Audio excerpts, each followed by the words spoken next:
السلام عليكم ورحمة الله وبركاته. إن الحمد لله نحمده ونستعينه ونستغفره ونؤمن به ونتوكل عليه ونعوذ بالله من شرور أنفسنا ومن سيئات أعمالنا. من يهد الله فلا مضل له ومن يضلله فلا هادي له. ونشهد أن لا إله إلا الله وحده لا شريك له. ونشهد أن سيدنا وحبيبنا ومولانا محمدا عبده ورسوله أرسله الله تعالى بالحق بشيرا ونذيرا وداعيا إلى الله بإذنه وسراجا منيرا. أما بعد فقد قال الله تبارك وتعالى في كلامه المجيد وفرقانه الحميد: أعوذ بالله من الشيطان الرجيم. بسم الله الرحمن الرحيم. يا أيها الذين آمنوا كتب عليكم الصيام كما كتب على الذين من قبلكم لعلكم تتقون. آمنت بالله صدق الله المولانا العظيم. وقال رسول الله صلى الله عليه وسلم: من صام رمضان إيمانا واحتسابا غفر له ما تقدم من ذنبه، أو كما قال عليه الصلاة والسلام. اللهم صل على محمد وعلى آل محمد كما صليت على إبراهيم وعلى آل إبراهيم إنك حميد مجيد. اللهم بارك على محمد وعلى آل محمد كما باركت على إبراهيم وعلى آل إبراهيم إنك حميد مجيد. سمعنا وأطعنا غفرانك ربنا وإليك المصير. الحمد لله আল্লাহ রাব্বুল আলামিনের অত্যন্ত ইহসান ফজল করম যে তিনি আমাদেরকে আজ পর্যন্ত হায়াতে রেখেছেন, শারীরিক মানসিকভাবে সুস্থ রেখেছেন, দিল দিমাগ মন মগজ ভালো রেখেছেন এবং রমজানের প্রথম জুমায় আমাদেরকে আগে আগে মসজিদে আসার, দ্বীনি কিছু আলোচনা শোনার এবং বসার তৌফিক দিয়েছেন। এর জন্য আমরা অন্তঃস্থল থেকে কালিমাতুশ শুকর আদায় করি, আলহামদুলিল্লাহ।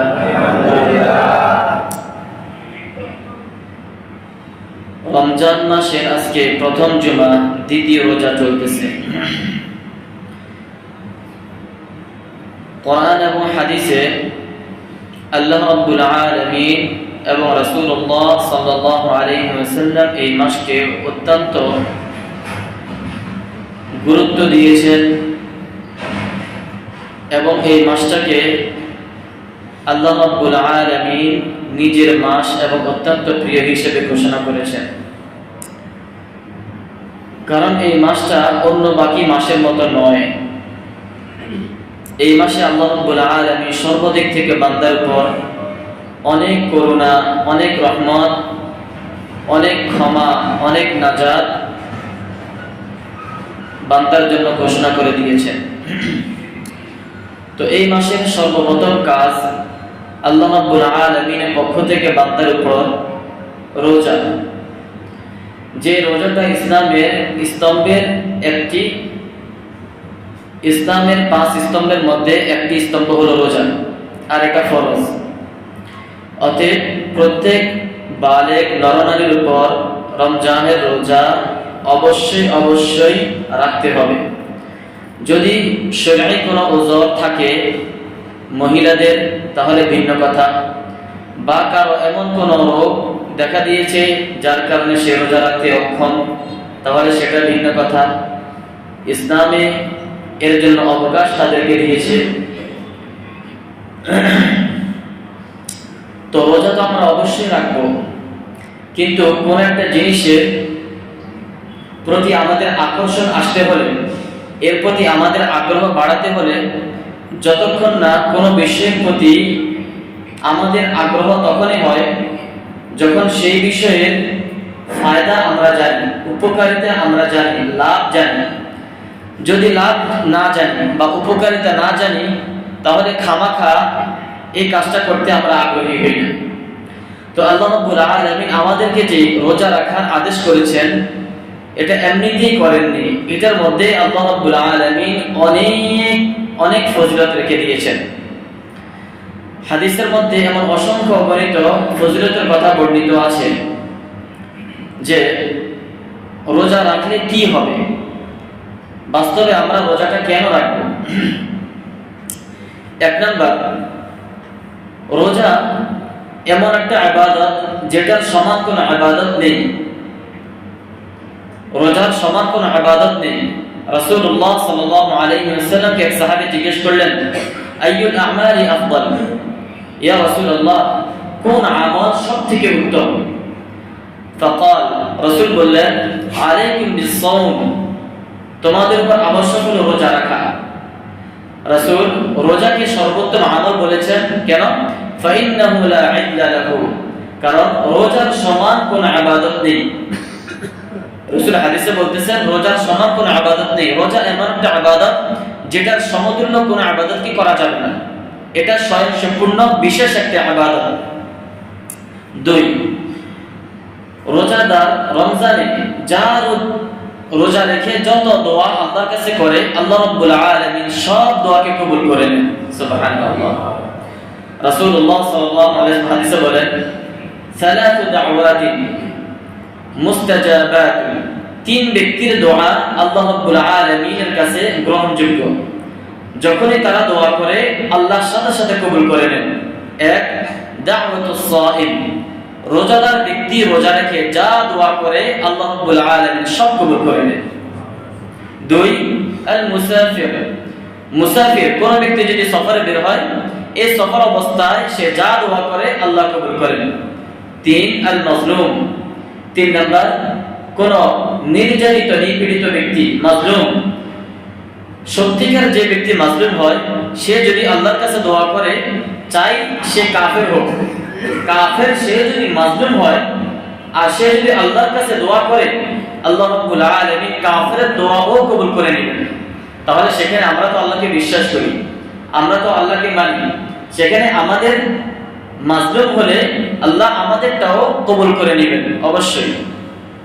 3 নাম্বার, রোজাদারদের জন্য আল্লাহ রাব্বুল আলামিন জান্নাতে বিশেষ একটা অভ্যর্থনা দরজা রেখে দিয়েছেন। এটা শুধু রোজাদারদের জন্য, অন্য কোনো ব্যক্তিদের এই দরজা দিয়ে ঢোকার কোনো অনুমতি নেই। রাসূল হাদিসে বলেন, ফিল জান্নাতি 8 আবওয়াব, জান্নাতের 8টি দরজা আছে। মিনহা বাবুন, তার মধ্যে একটা দরজা ইউসাম্মা আর-রায়্যান, যেই দরজাকে বাবুর রায়্যান বলে। রায়্যান মানে পরিতৃপ্তি। লা ইয়াদখুলুহু ইল্লা সাইমুন, এই দরজা দিয়ে একমাত্র রোজাদার ব্যক্তি ছাড়া আর কেউ প্রবেশ করতে পারবে না। অন্যান্য আমল, প্রত্যেকটা আমলের দরজা আছে। সাদকার এক দরজা, নামাজের এক দরজা। তো সাদকার দরজা দিয়ে আমি আপনি হাজারো ব্যক্তি প্রবেশ করব। নামাজের দরজা, যাকাতের দরজা, এভাবে রোজারও একটা দরজা আছে। এই দরজা দিয়ে শুধুমাত্র রোজাদার ব্যক্তি প্রবেশ করবে, অন্য কোনো ব্যক্তি এর মাধ্যমে প্রবেশ করতে পারবে না। আর রোজাদারদের জন্য বিশেষ গালিচা বিছানো থাকবে, যেটা কোনো বড় এমপি মন্ত্রী আসলে যেমন লাল গালিচা দিয়ে অভ্যর্থনা জানানো হয়, ঠিক তদ্রূপ রোজাদারদের জন্য এমন বিশেষ অভ্যর্থনার ব্যবস্থা থাকবে, এটা দিয়ে শুধুমাত্র রোজাদারে প্রবেশ করবে। 4, রোজাদারকে আল্লাহ রাব্বুল আলামিন ক্ষমার ঘোষণা দিয়েছেন, যে আল্লাহ রাব্বুল আলামিন রমজানের যারা রোজা রাখবে তাদেরকে আল্লাহ রাব্বুল আলামিন ক্ষমা ঘোষণা করেছেন। রাসূল বলেন, মান সামা রমাদান, যে ব্যক্তি রমজানের রোজা রেখেছে ঈমানান ওয়া ইহতিসাবান, ঈমান সহকারে এবং সওয়াবের আশায়, ঈমানও থাকতে হবে এবং সওয়াবের আশাও করতে হবে। খামখেয়ালি রোজা রাখার কোনো মানে নেই। গুফিরা লাহু মা তাকাদ্দামা মিন যামবি, রাসূল বলেন এই রোজা রাখার কারণে আল্লাহ রাব্বুল আলামিন তার পূর্বের সমস্ত গুনাহকে ক্ষমা করে দিয়েছেন। তাহলে এখানে শর্ত হলো ঈমান থাকতে হবে এবং সওয়াবের আশা করতে হবে। কোন ব্যক্তি যদি নামকে অস্তে মুসলমান, মানে 35 সূত্রে যেমন সম্পদ পায় এমনি 35 সূত্রের মুসলিম, বাবা মুসলিম, দাদা মুসলিম, সেও মুসলিম, কিন্তু সারাদিনে এমন এমন কথা, এমন এমন কাজ করে যার দ্বারা তার ঈমানের কোনো ভালাই নেই, ঈমান দিয়ে চলে গেছে সে জানেই না, কুফরি মার্কা কথা বলার কারণে, কুফরি কাজ করার কারণে, এই সমস্ত জিনিসের কারণে তার ঈমান দিয়ে চলে গেছে সে জানেই না। তো বাস্তব সত্যিকার ঈমান থাকতে হবে এবং রোজা রেখেছে এটার আমলের আশা, সওয়াবের আশা আল্লাহর কাছে থাকতে হবে, যে সবাই রাখে আমিও রাখলাম না, এমন নয়। যে সকাল থেকে সন্ধ্যা পর্যন্ত উপোস থাকা শুধু এটার নাম রোজা নয়, এটার নাম রোজা নয়। তো রাসূল বলেন কোন ব্যক্তি যদি বাস্তবেই ঈমান থাকে এবং সওয়াবের আশা থাকে তাহলে এর মাধ্যমে আল্লাহ রাব্বুল আলামিন তার গুনাহকে মাফ করে দিবেন। 5, রোজাদারকে জাহান্নাম থেকে আল্লাহ রাব্বুল আলামিন 70 মাইল দূরে সরিয়ে দিবেন। এত দূরে সরাবেন, 70 মাইল পর্যন্ত দূরে সরিয়ে দিবেন, যেখান থেকে জাহান্নামের কোনো ধোঁয়া বা কোনো গন্ধ কিছু সে পাবে না। রাসূল বলেন, মা মিন আবদিন ইয়াসুমু সাওমান ফি সাবিলিল্লাহ, কোন ব্যক্তি যদি আল্লাহর রাস্তায় একদিন রোজা রাখে, ইল্লা বা'আদাল্লাহু ওয়াজহু বিযালিকা আল-ইয়াওম 'আনিন নার 70 খরিফা, আল্লাহ রাব্বুল আলামিন ওই দিনের জন্য তাকে জাহান্নাম থেকে 70 মাইল তার চেহারাকে জাহান্নাম থেকে দূরে সরিয়ে দেন। তাহলে রোজা রাখার কারণে আল্লাহ রাব্বুল আলামিন ব্যক্তির উপর জাহান্নামকে হারাম করে দেন, জাহান্নামকে এত দূরে সরিয়ে দেন, অনেক অনেক দূর পর্যন্ত। তাহলে 5 নম্বর হলো যে আল্লাহ রাব্বুল আলামিন যারা রোজা রাখবেন তাদেরকে জাহান্নাম থেকে দূরে সরিয়ে দেন। 6 নম্বর,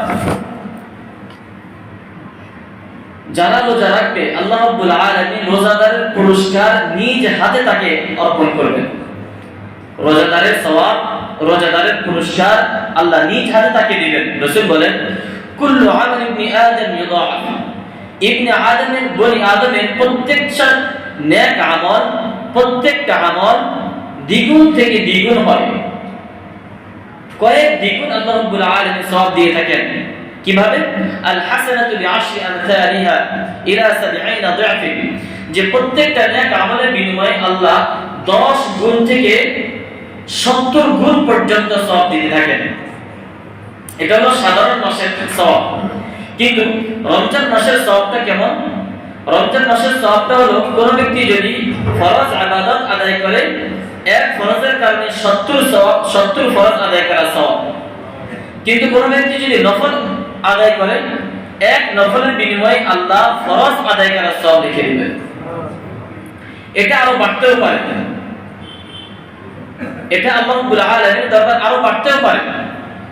কোরআনের মধ্যে আল্লাহ রাব্বুল আলামিন এক আয়াতের মধ্যে বলেন, মাসালুল লাযীনা ইউনফিকুনা আমওয়ালাহুম ফী সাবীলিল্লাহ কামাসালি হাববাতিন আনবাতাত 70 সানাবিলা ফী কুল্লি সুনবুলাতিন মিয়াতু হাব্বা, কোন ব্যক্তি যদি আল্লাহর রাস্তায় দান করে, তো এখানে আল্লাহ রাব্বুল আলামিন দানের একটা উদাহরণ কি পরিমাণ সওয়াব আল্লাহ তাকে দেন।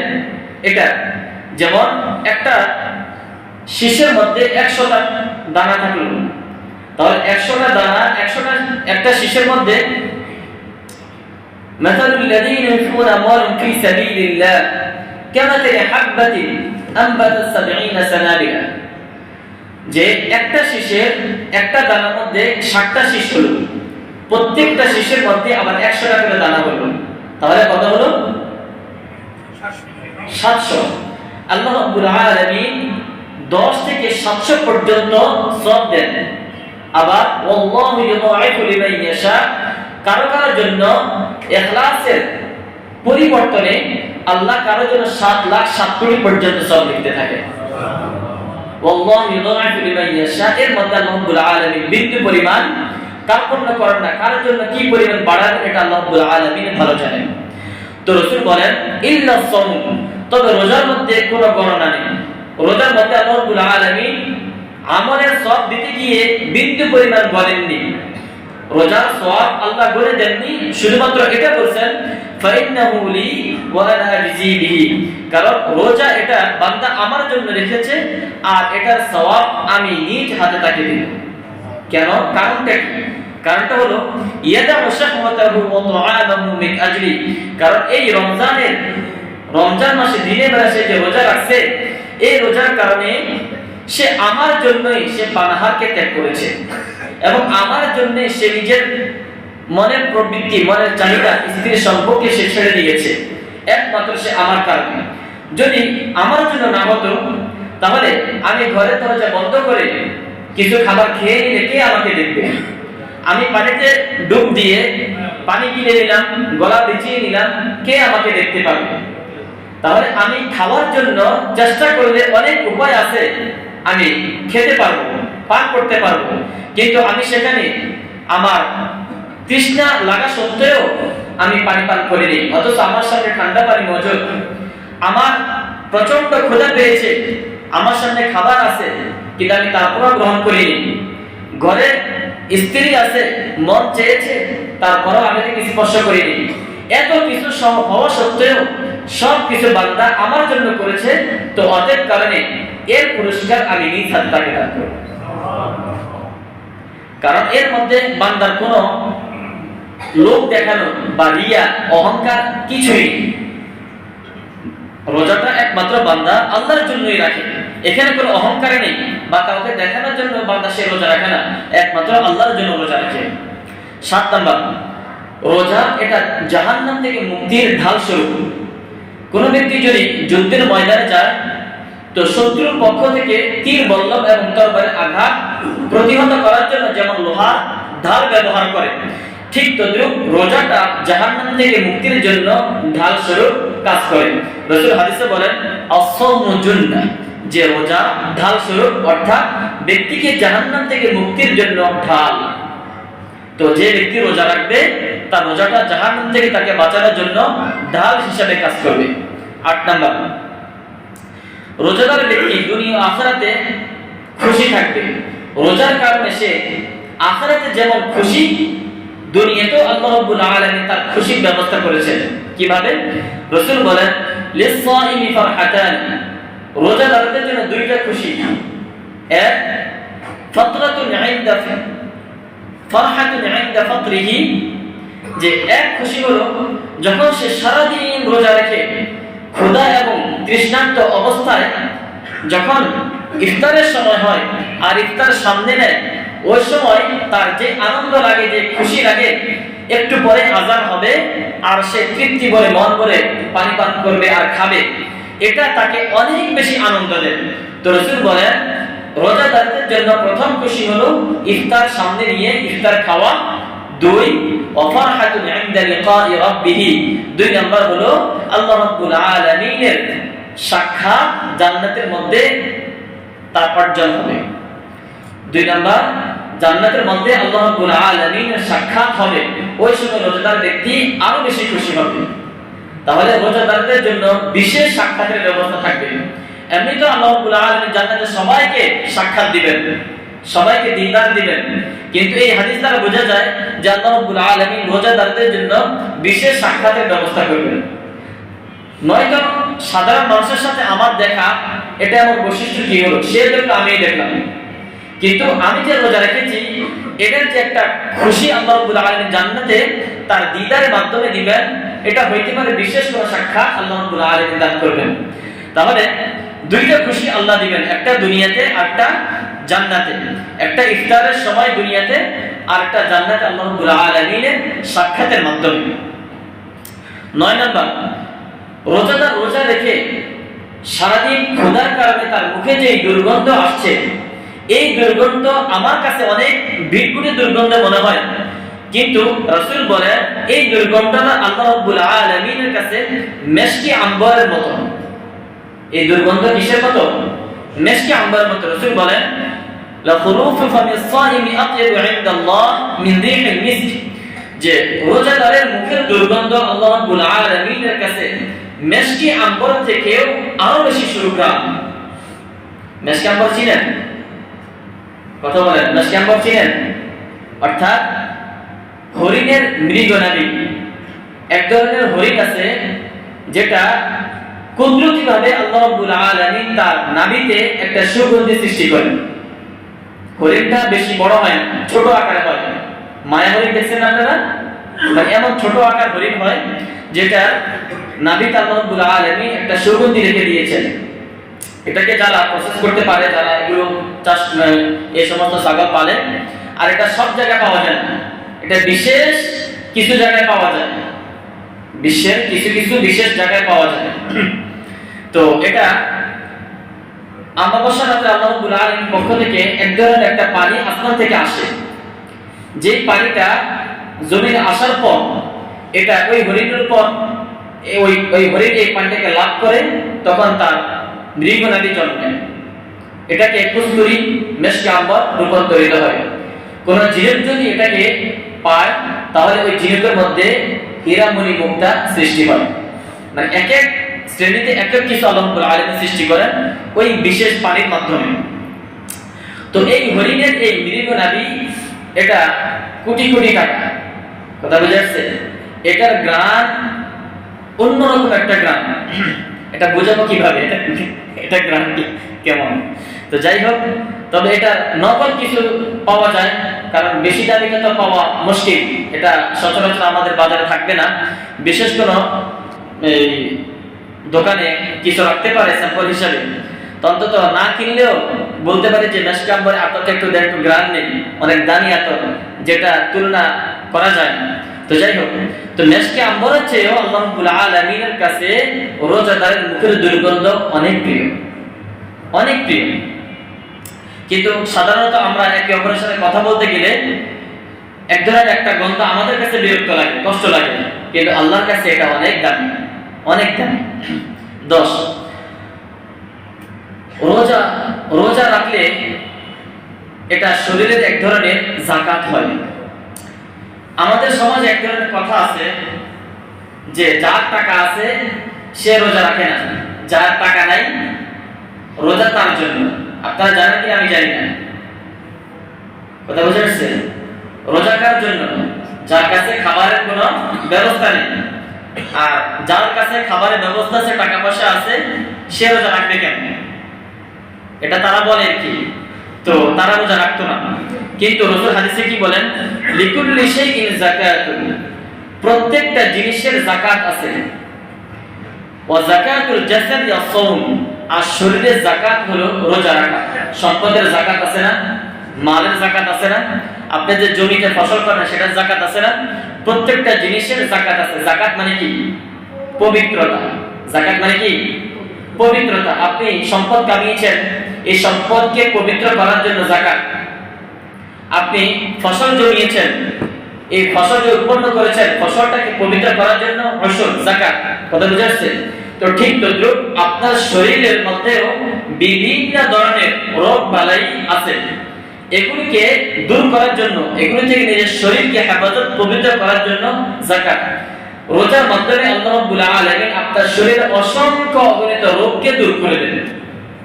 আপনারা তো জানেন না যে কি কি রোগ আল্লাহ রাব্বুল আলামিন আপনার শরীর থেকে রোজার মাধ্যমে দূর করেন।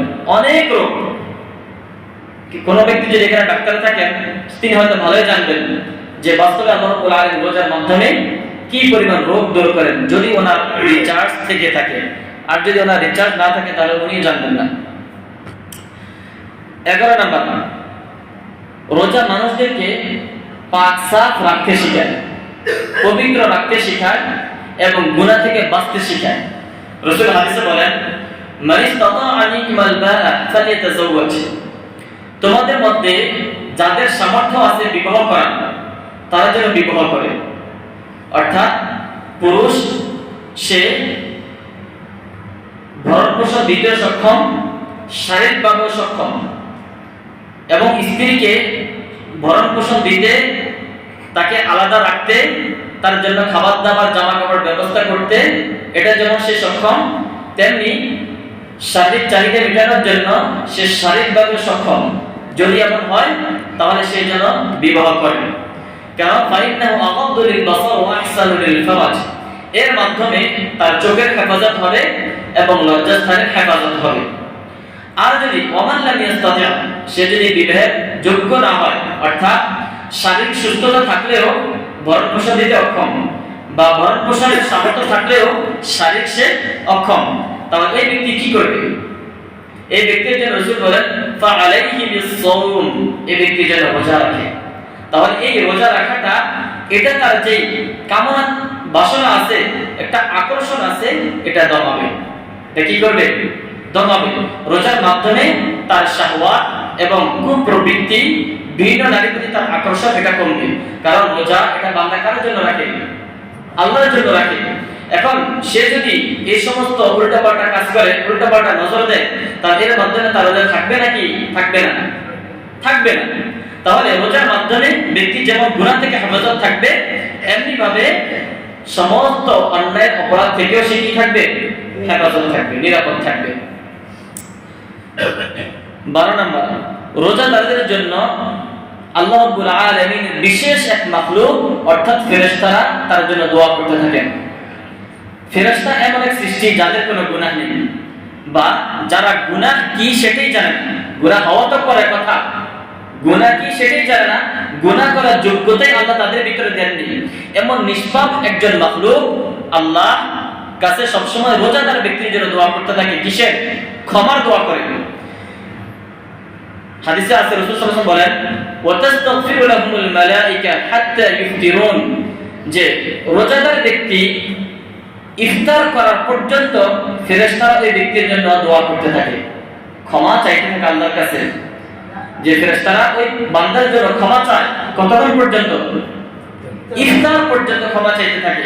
তাহলে একজন নিষ্পাপ সৃষ্টি যদি আপনার জন্য আল্লাহর কাছে ক্ষমা চায়, সেটা কি কবুল হবে না?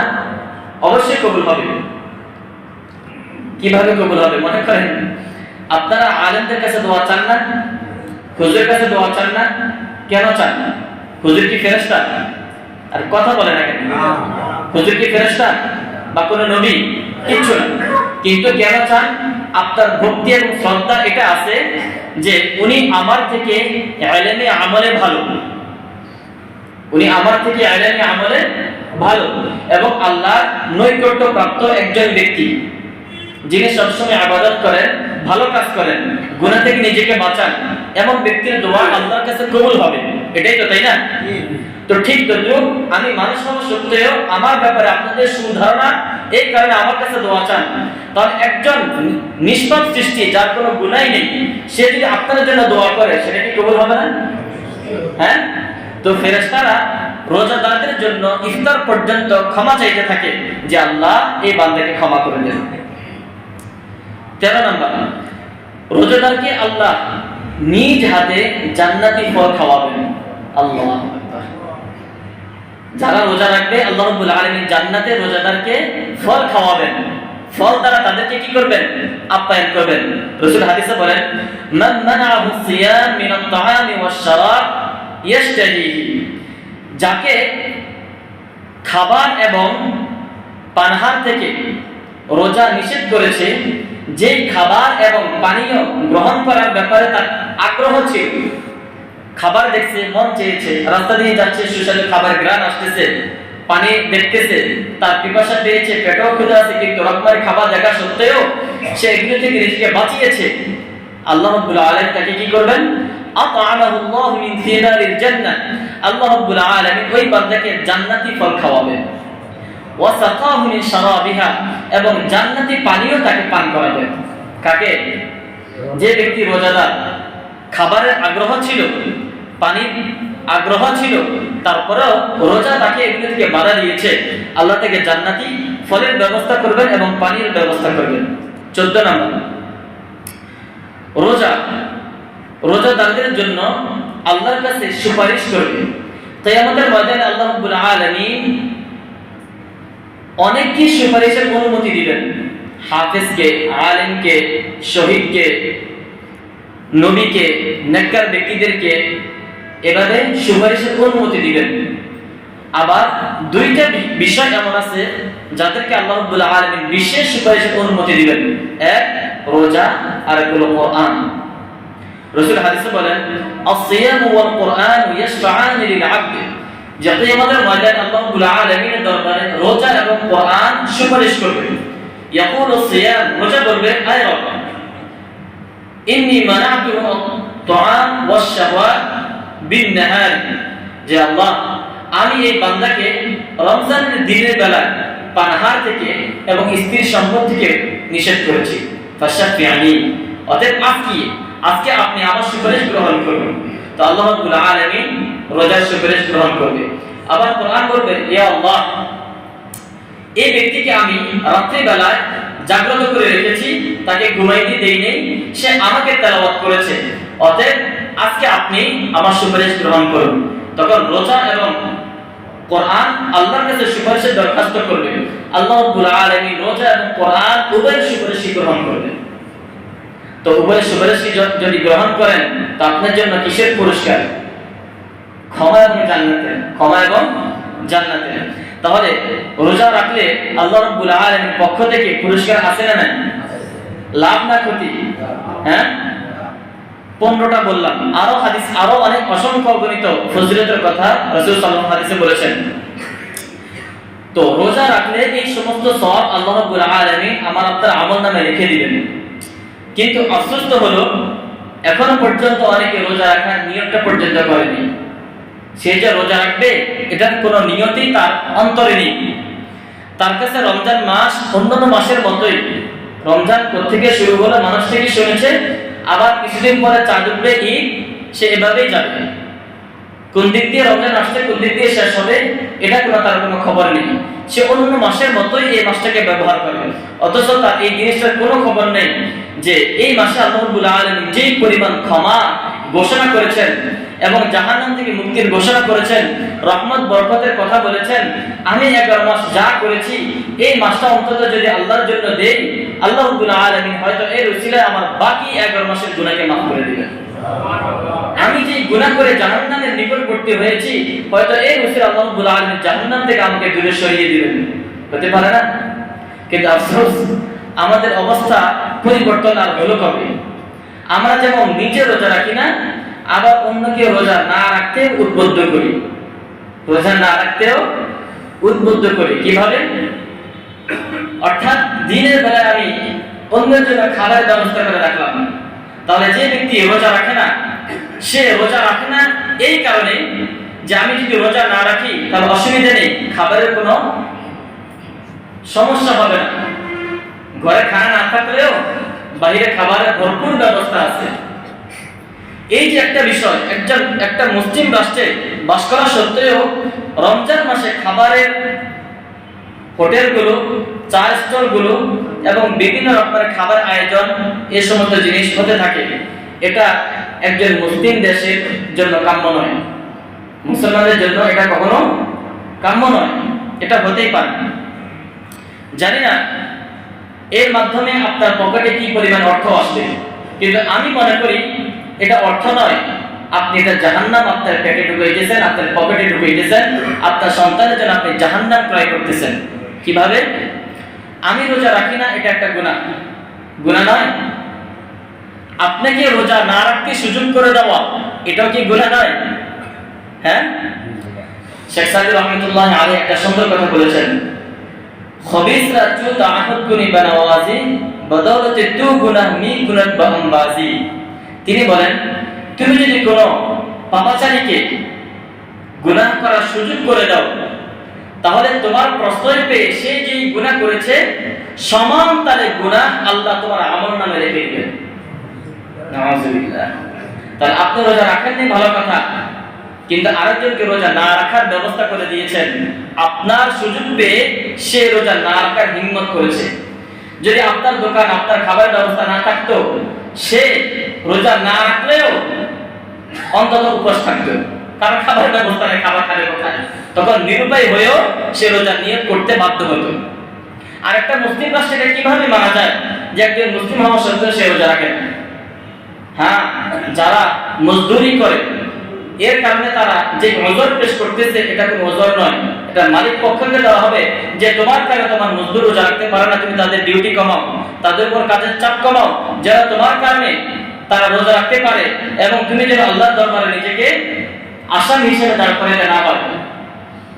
কিন্তু মালিকরা রমজান মাসকে এক এক শ্রেণী এক এক ভাবে ব্যবহার করে। কেউ ব্যবসায়ী মাস হিসাবে, তাই না? কেউ খাবারের আয়োজন হিসাবে, এক একজন এক এক মাস বা রমজানকে গ্রহণ করেছে। ব্যবসায়ী তো মনে করে সারা 11 মাস কি করেছে না করেছি, রমজান মাসটাই সুবর্ণ সুযোগ ব্যবসা করা। যার কারণে ব্যবসা রমজান মাস আসলেই বিভিন্ন পণ্যের বিভিন্ন ভোজ্য জিনিসের দাম বেড়ে যায়। কেন বেড়ে যায়? যে রমজান মাসটাকে তারা মূলত ব্যবসায়ী মাস হিসেবে গ্রহণ করে নিয়েছে। আবার যারা পেটুক খাদ্যমন্ত্রী, অর্থাৎ যারা বেশি খেতে পছন্দ করে, তারা রমজান মাসে খাবারের মাস হিসেবে গ্রহণ করে নিয়েছে, যে রমজান মাসে রকমারি খাবারের ব্যবস্থা হয় আর রমজান ইচ্ছা মতন খাবে।